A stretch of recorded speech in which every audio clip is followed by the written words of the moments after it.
first in high definition from the station on your side.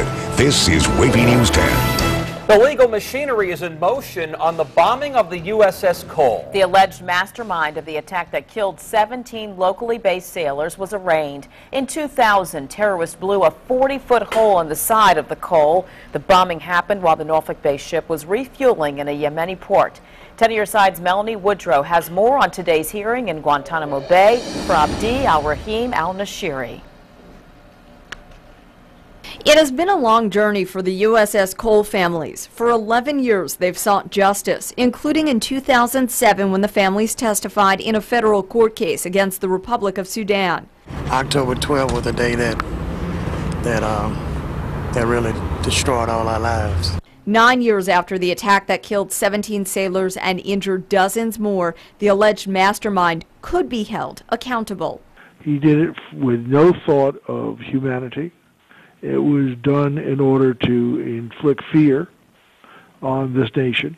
Andrew Hall was the lead attorney on that 2007 federal case. 4 years after that case, Abd al-Rahim al-Nashiri has not been tried. Hall says al-Nashiri has been in custody even longer, since 2002. The legal issues were fairly thorny, but it's still taken a ridiculously long time.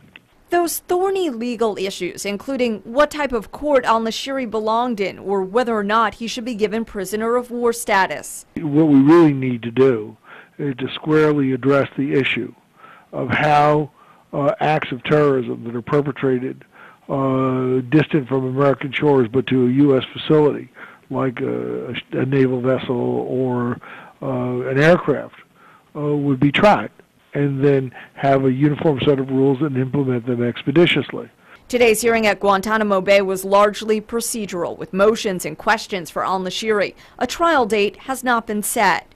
It was an outrageous act, and as far as I'm concerned, if he is convicted and forfeits his life, it would seem to be an appropriate result. Now, the trial might not take place for another year. If convicted, al-Nashiri could be sentenced to death. More than 3 dozen other sailors were wounded in that Cole attack. Hear their story coming up tonight at 6. And go to the military page on WAVY.com for special coverage of the USS Cole attack, including a tribute to all the victims. A major loss for the crew of the Norfolk-based USS Harry S. Truman. The Navy says Captain Tushar Tembe died after he collapsed while departing the ship yesterday. Now, the military does not have a cause of death at this point, and Tempe is survived by a wife and 2 sons. The Truman, well, that's in Norfolk Naval Shipyard undergoing repairs. The ship's executive officer, Captain Craig Clapperton, has temporarily assumed command. Suffolk police are investigating a possible murder-suicide. Detectives suspect Robert Wigg killed his estranged wife, Deborah, then killed himself. Police say the victim called 911 last night and said her estranged husband was at her house on Grove Avenue. Her neighbors and parents also called 911. When officers got there, they found Deborah Wigg shot to death. 2 children were inside the home unharmed. Police say they later found Robert Wigg dead at the home of his wife's parents. He apparently took his own life. Police say the victim had a protective order against her estranged husband. New tonight at 5:30, 10 on your side digs deeper and tries to find out if that piece of paper really keeps people safe. And a member of the Bounty Hunter Bloods will spend 21 years in prison for racketeering. Back in July, 35-year-old Darren Pollard admitted to his role in a 2006 home invasion in Portsmouth and dealing drugs. Well, you're looking at a heist in progress at Lynn Haven Mall in Virginia Beach. Police say this happened at Macy's back on October 26th. 3 men grabbed a pile of Levi jeans, then ran out the door to a waiting vehicle. Officers later spotted that vehicle, but the suspects got out and ran. Investigators say they found 51 pairs of jeans inside that vehicle, and they're looking for Sean Baker along with 2 other suspects. If you can help find them, call the crime line. Things are clear now, but that morning commute was a foggy one. 10 on your side viewers sent in these pictures of the fog before it moved out. You'll find a slideshow of photos just like these on WAVY.com. Tomorrow, a cold front is moving in. Chief Meteorologist Don Slater is in the Super Doppler 10 Weather Center with details. Boy, that was a lot of fog this morning. Yeah, there was a lot of fog this morning, and it continued really until about 9, 10 o'clock this morning throughout much of the area. We're going to see less fog during the overnight hours, mainly because we're going to start to see some cloud cover. We've seen some of that during the day today, and this cloud cover is basically the very, very outer fringe of the tropical storm. So that tropical storm is throwing some cloud cover our way, and there's enough of a breeze tonight, so I think we'll see a lot less fog. Now, we can still see some fog, but not nearly as much. So again, Sean is the thing that's doing that. 65-mile-an-hour winds right now could for a short time hit 75 miles an hour into the area, and it's going to miss everybody. That's the real good news there. Now, with this storm, again, it's going to get bumped on out to sea by that cold front, which is on its way, and we'll tell you what that's going to do to our weather and the chances of fog, too. We'll tell you about that in just a few minutes. College football's winningest coach is ending his career after a sex abuse scandal that has shocked the nation. Joe Paterno says he will retire from Penn State at the end of this season. It comes after police arrested former defensive coordinator Jerry Sandusky on charges that he sexually abused several boys. Paterno didn't speak as he left his home for practice this morning. Many say the 84-year-old did not do enough after a graduate assistant came to him 9 years ago saying that he saw Sandusky molesting a 10-year-old boy in the Penn State showers.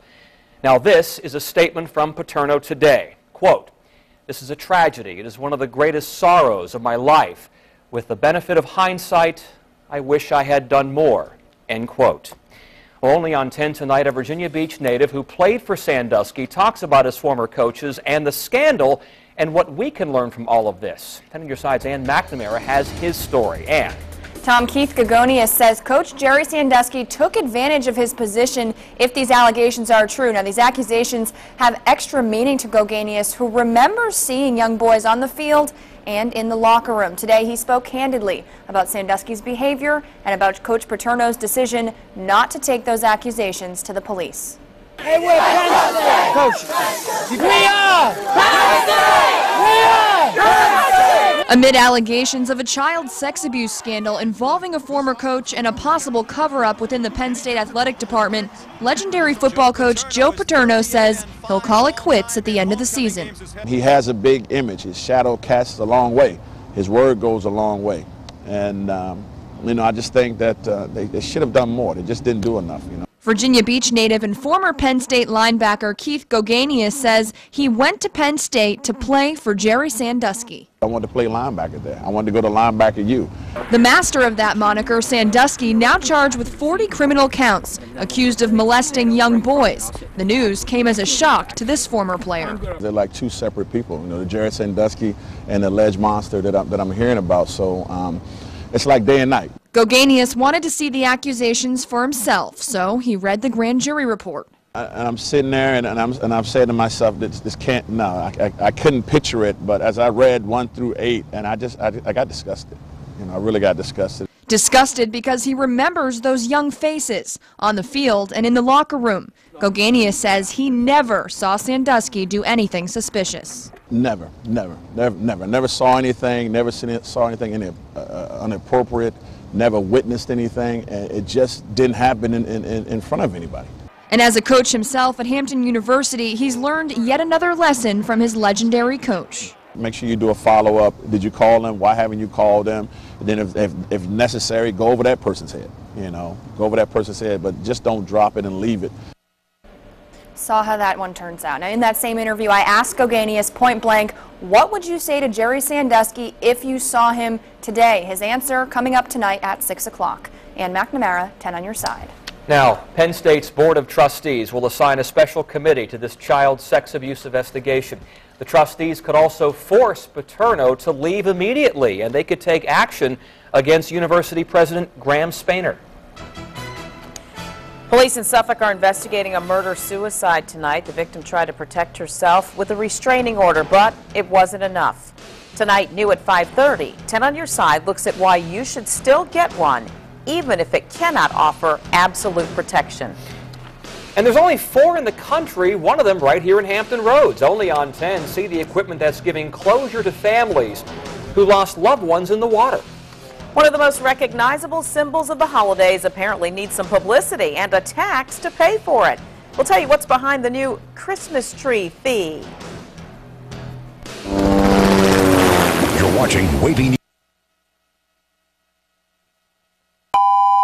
Nicole Rivas and Super Doppler 10 Chief Meteorologist Don Slater.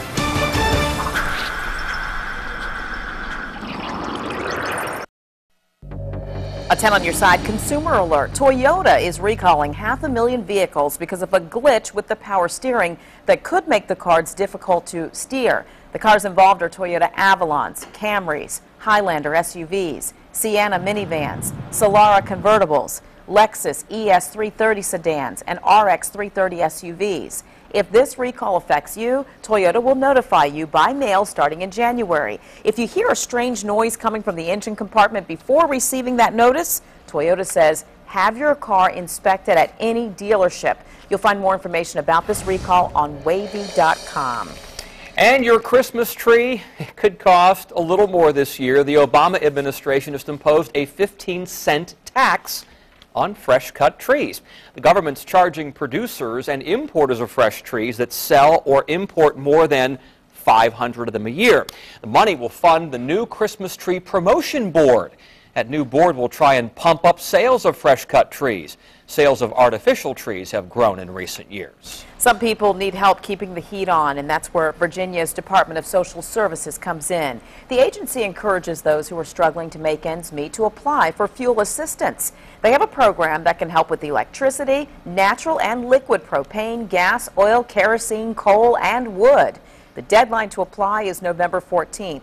For more information and an application, just go to WAVY.com and search for fuel assistance. Well, scientists say it's a victory in the fight against cancer, the results of the new research on a new drug that's giving them hope. Unique water recovery equipment. Hampton Roads is one of 4 areas across the country with it. It's a way of using our department and our boat and our capabilities just for something good. How it's saving time and helping local families. And a look at our tower cam shortly after sunrise this morning. You don't see very much, but gradually by around 10 o'clock we were starting to see a little bit into the area. And right now we've got partly cloudy skies overhead. What's going on for tonight and into tomorrow? Lots of changes. I'll tell you about those changes in just a few minutes.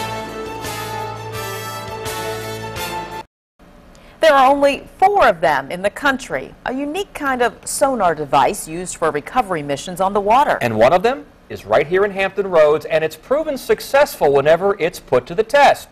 Then on your side's Katie Collette got an exclusive look at this equipment on the water today. Katie?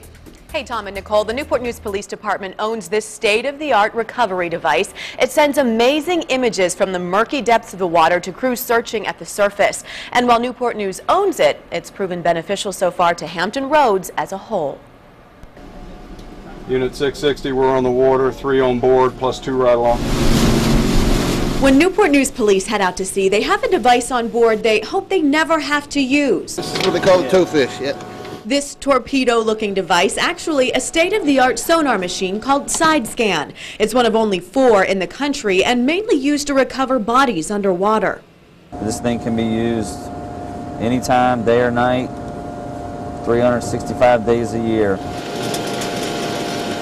And while it's owned by Newport News, all Hampton Roads cities benefit. In June, a sailboat crashed into the rocks of the Willoughby Bay in Norfolk. With the side scan, this is what crews saw, roughly 15 feet under the surface. This is the mast that's sticking up out of the water. This is the bow, and this is the stern. Master Police Officer Tommy Two-Tone says the sonar shows objects as large as this boat and as small as a crab pot in detail and in any conditions. After 2 hours of searching in June for the missing boater. When we actually found him on our computer, it was clear that he was laying on the sea floor with his right hand or his right arm above his head. Two-Tone says side scan success means closure for families who lost loved ones on the water. That takes the whole what-if factor out of there, because if a body is never recovered, then the family could say, well, what if he's still afloat at sea? It's a unique device owned by one city, but benefiting all. It's a way of using our department and our boat and our capabilities just for something good. And Two-Tone says another benefit of the side scan is the ability to pinpoint exactly where divers need to go rather than have them searching for hours in sometimes dangerous and unpredictable waters for a body or car under the surface. Katie Collette, 10 on your side. And the Newport News Police bought the side scan using a $300,000 grant from the Department of Homeland Security. Now, in high definition, your Super Doppler 10 forecast with Chief Meteorologist Don Slater. Little cloud cover moved in during the day, especially in coastal areas, and put a lid on how warm it got, but basically not a bad day at all into the area. Normal high temperature this time of year, 63 degrees. We're pretty close to that along the coastline, but it was 73 degrees into some inland areas. Again, there's Sean. That's going to stay out to sea, mainly because this cold front is on its way. It's going to bump everything on eastward, and it's going to bump some cold air our way coming up by later on in the day tomorrow. Here's a wide view of everything. We match that up with what's going on now. Everything advances eastward just a bit. There's where things are over the next couple of days. Again, the storm itself moves on out to sea. We end up with clearing skies by Friday, but it'll be cooler, a lot cooler, especially by Friday. It'll get a little cooler tomorrow. Cloud cover, yeah, we're seeing some of that, and some of this cloud cover is a direct offshoot of what's been going on with Sean, the very, very outer edges of it. And we could even see a sprinkle tonight across the Outer Banks or perhaps even the south side of the Hampton Roads area. And again, it would just be an offshoot of what's been going on with that tropical storm, which is going to stay out to sea. Also, the cloud cover off to the west, that's going to start to move in. Between both bits of cloud cover, we're going to inhibit the chances of fog just a bit. We could still see some patchy fog overnight, but not as widespread as what we saw this morning. Here's where we are at 2 o'clock in the morning. Again, a sprinkle or two into parts of the area. Light northerly wind at 7 o'clock in the morning, 5 to 10 miles an hour. And here comes the cold front. Now, that cool front is going to slow down just a bit at the noon hour, 10 to 15 mile an hour winds. We'll see sunshine and cloud cover, and we could even see a stray shower or two with the passage of this cool front, 15 to 20 mile an hour winds as the cool front comes through. At around 3 or 4 in the afternoon, by the looks of things now, 10 to 15 mile an hour winds at the end of the day tomorrow evening, and then at the midnight hour, we're already seeing signs of clearing, 10 to 15 mile an hour winds, and then lots of sunshine during the day on Friday. A general westerly breeze at 10 to 15 miles an hour in the middle of the day coming up on Friday, and much cooler for Friday. Right now, through the area, we've got partly cloudy skies, and again, we hit a high of 62 degrees today in Norfolk, 59 in Newport News and Norfolk right now, 61 degrees into Virginia Beach. Our low last night, 46. It'll be a few degrees warmer overnight, 58 in Hampton, 66 in Chesapeake, 64 degrees right now into Suffolk. And we look at our high temperatures for the day, 62, but then 73, 73, 70 in Williamsburg, even into Melfa, 70 degrees. So again, that combination of cloud cover, a little bit of a breeze off the water held the temperature down near the water's edge. So again, you can see our current temperature readings are basically from the upper 50s into the mid 60s through the area, and we're going to drop on down overnight. Now we'll see some cloud cover, enough to inhibit some of that fog. I think we'll still see some fog, but not as widespread, dropping to around 50, a couple of degrees below that inland, a couple of degrees more mild than that, closer to the water's edge. Around 63 degrees fairly early in the day tomorrow. Lots of cloud cover. We could see a stray sprinkle or two, but nothing real big. That chance of rain again for tomorrow is not very big at all. 63 early in the day. 54, that's it, coming up for Friday, Veterans Day. Nice recovery into the weekend and a terrific recovery by next Tuesday. From their mouths to their ears, the sweet treat that could keep kids healthier.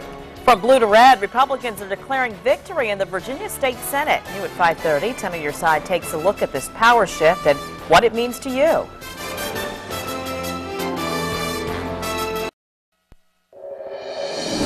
In health headlines, early studies of a new experimental vaccine that targets ovarian and breast cancer is giving scientists hope they may be closer to a cure. The PanVac vaccine was used on 26 patients who had breast or ovarian cancers that had spread to other parts of the body. Most had exhausted all other forms of treatment. 4 years after taking the vaccine, one woman remains cancer-free. Scientists say in other patients, the vaccine caused the progression of their cancer to stall. An ingredient used in gum and mints may help prevent ear infections in children. That's right. Canadian researchers tested the effects of a natural sweetener. It's called xylitol, also known as birch sugar. They found that healthy children who chewed the gum with xylitol had 25% fewer ear infections than children who were given a different sweetener. Supporting our troops. We'll tell you how your coupons can help military families here at home and overseas. After 9 years of secret confinement, the man suspected of plotting that deadly attack on the USS Cole appears in court tonight. New at 5:30, 10 on Your Side investigates the changes made since the attack and how the Navy is working to keep our sailors safe in port.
Check, check, check. Thank you. 1, 2, 3, 4, 5. There we go. This morning, military brides to